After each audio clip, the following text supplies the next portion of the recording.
Liga Primer Inggris musim 2022-2023 baru bergulir dan memainkan pertandingan pertama.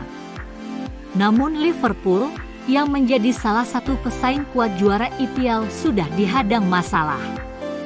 Liverpool gagal meraih hasil maksimal kala menghadapi Fulham di kandang mereka di Stadion Craven Road.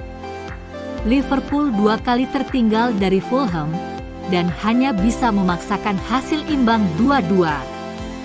Hasil seri alias hanya mengantongi 1 poin terasa merugikan bagi Liverpool, sebab tim-tim pesaing trofi EPL lainnya, seperti Manchester City, Chelsea, Tottenham Hotspur dan Arsenal semuanya berhasil meraih 3 poin perdana.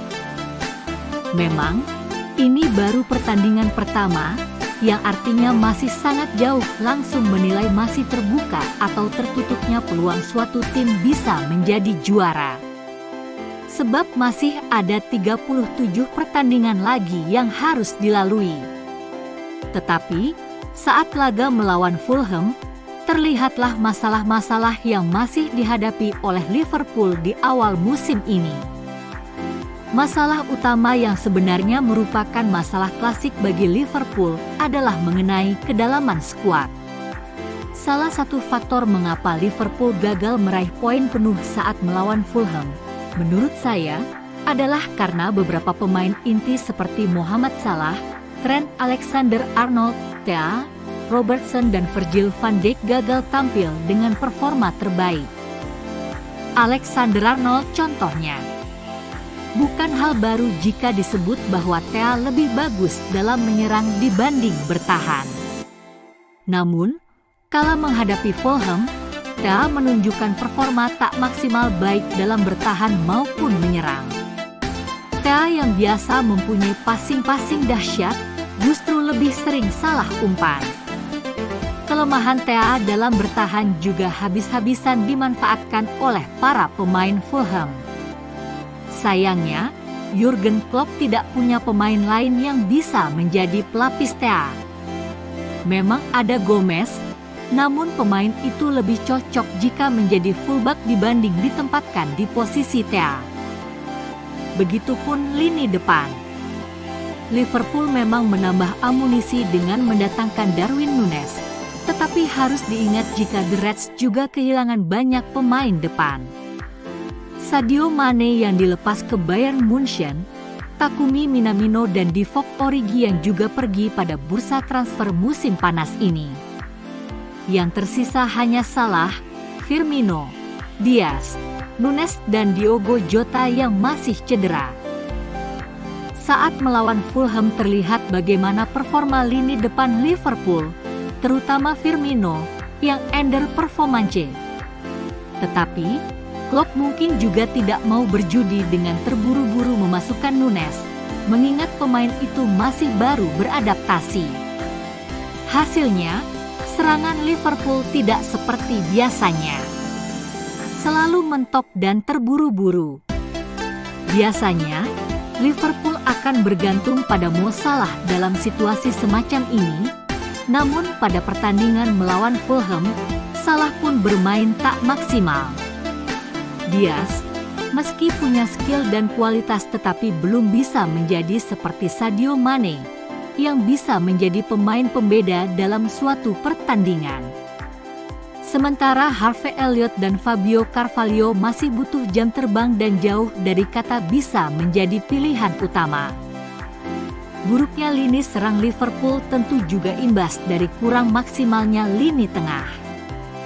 Sektor ini yang kini paling menjadi masalah krusial untuk dibenahi. Stok pemain tengah alias gelandang di Liverpool pun tak banyak pilihan tersedia saat ini. Liverpool hanya mengandalkan Fabinho, Henderson, dan Thiago. Sementara pelapis seperti Naby Keita, Oxlade-Chamberlain, Curtis Jones semuanya masih menjadi pasien di ruang perawatan alias cedera. Masalah datang ketika Thiago mengalami cedera saat melawan Fulham. Kini praktis Liverpool hanya punya 3 pemain yang bisa digunakan yakni Fabinho, Henderson dan pemain guide James Milner. Hingga saat ini, Juga belum ada kepastian kapan gelandang-gelandang yang cedera bisa pulih dan bermain lagi. Artinya, selama bulan Agustus ini, mungkin hingga September, lini tengah Liverpool tengah krisis pemain. Hal yang sama sebenarnya juga melanda lini belakang Liverpool.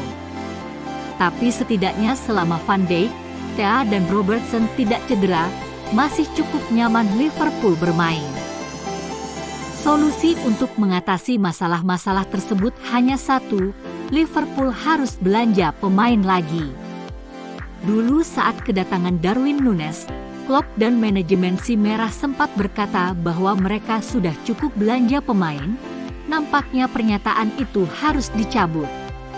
Saat ini, Liverpool membutuhkan tambahan pemain baru, khususnya untuk posisi gelandang. Pengalaman musim 2020 break 2021 harusnya menjadi pelajaran berharga bagi Liverpool.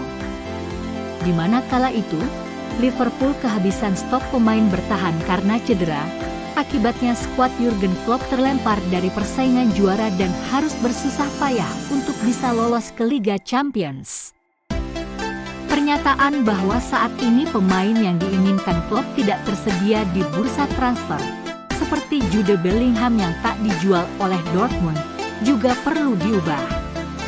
Tentu banyak pemain yang punya kualitas setara dengan Bellingham, atau minimal mendekati. Masalahnya adalah apakah manajemen Liverpool mau mengeluarkan uang untuk belanja pemain lagi. Jangan-jangan bukan karena pemain yang diinginkan Klopp tidak ada di bursa transfer, tetapi memang manajemen Liverpool yang pelit untuk mengeluarkan uang. There is only one solution to these problems. Liverpool have to buy more players. In the past, when Darwin Núñez arrived, Klopp and the management of the Reds had said that they had spent enough on players. It seems that statement should be revoked. Currently, Liverpool need additional new players, especially for the midfield position.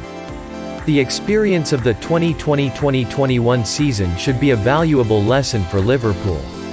Where at that time, Liverpool ran out of stock of defenders due to injury. As a result, Jurgen Klopp's squad was thrown from the championship competition and had to struggle to qualify for the Champions League. The statement that currently the player Klopp wants is not available in the transfer market, such as Jude Bellingham who was not sold by Dortmund, also needs to be changed. Of course there are many players who have the same quality as Bellingham, or at least close to it. The problem is whether Liverpool's management is willing to spend money on players again.